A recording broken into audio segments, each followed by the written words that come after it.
এভাবে চাল কুমড়োর পাতা দিয়ে চিংড়ি মাছ রান্না করে দেখতে পারেন, খেতে কিন্তু অসাধারণ গরম ভাতের সাথে। নমস্কার বন্ধুরা, কেমন আছেন? সিম্পল কিচেনে স্বাগত। এখানে আমি নিয়েছি 300 গ্রাম চিংড়ি মাছ, ধুয়ে লবণ হলুদ মাখিয়ে নিয়েছি। আর নিয়েছি চাল কুমড়োর পাতা, পাতাগুলো ভালো করে ধুয়ে নিয়েছি। এভাবে চাল কুমড়োর পাতাগুলো উপর থেকে আঁশটা ফেলে দিতে হবে। আর নিয়েছি 1.5 চামচ সর্ষে, 1 চামচ পোস্ত, 3টে কাঁচা লঙ্কা পেস্ট করে নেবো। এইদিকে চিংড়ি মাছটাও ভেজে নেব, হালকা করে ভেজে নেবো যাতে গন্ধটা না থাকে। ভাজা হয়ে গেছে, এর মধ্যেই দিয়ে দিচ্ছি পেস্টটা, সর্ষের পেস্টটা দিয়ে দিচ্ছি, লবণ হলুদ আর 1 চামচ সর্ষের তেল দিয়ে ভালো করে মেখে নেব চিংড়ি মাছটা। এরপরে চাল কুমড়োর পাতার উপরে এইভাবে চিংড়ি মাছটা আমি দিয়ে দেবো,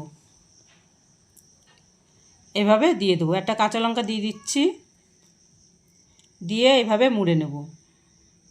এইভাবে সবগুলোই করে নেব, দিয়ে দিচ্ছি এরপরে তেলের পরে, এইভাবে তেলের পরে দিয়ে দেবো। এইভাবে সবগুলোই দিয়ে দেবো, দিয়ে আমি ঢাকা দিয়ে দেবো। ঢাকা খুলে আবার উল্টে দেবো সবগুলো। ভিডিওটা যদি ভালো লাগে শেয়ার করবেন, ফেসবুক থেকে দেখলে ফলো করবেন, ইউটিউবের থেকে দেখলে সাবস্ক্রাইব করবেন।